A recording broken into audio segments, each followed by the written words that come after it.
Барлығыңызға сәлем. Бүгін міне балыққа келіп жатырмыз.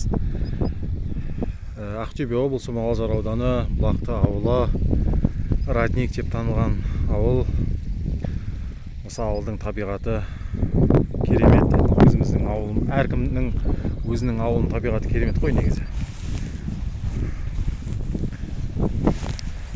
Аллаға шүкір, осындай ауылымыздың бір кішігірім тамашалайтын жеріміз бар. Жем өзенінің бастауы осы біздің Бұлақты ауылынан бастап алады.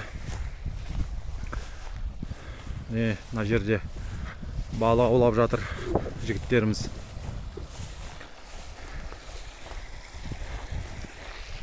Мөп-мөлдір су.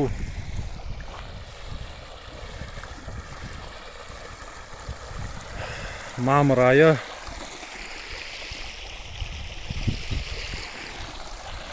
Өте керемет.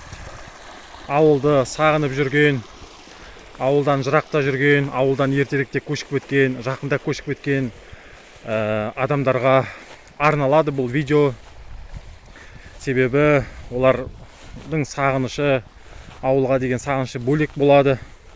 Жырақта жүргеннен кейін сол мақсатта осы ауылдың табиғатын жиі саламын, осы арнама. Өте керемет. Балық аулауға да ыңғайлы мына жер. Балықтың көптеген түрі мекендейді осы жем өзенінде.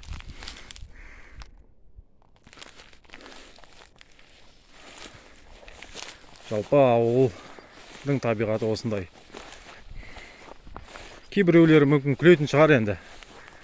Жайығы бар өзендердің адамдары, бірақ енді бұл әркімге ауылдың өзінің табиғаты өзіне ұнайды. Табиғаты болмаса да, құм болса да сол құмы ұнайды. Сондықтан да бір басқаша түсініп қалмаңыздар. Әркімнің өзінің ауылы ыстық. Айтайын дегенім осы, алдағы уақытта балық түссе, Алла қаласа салып отырамын.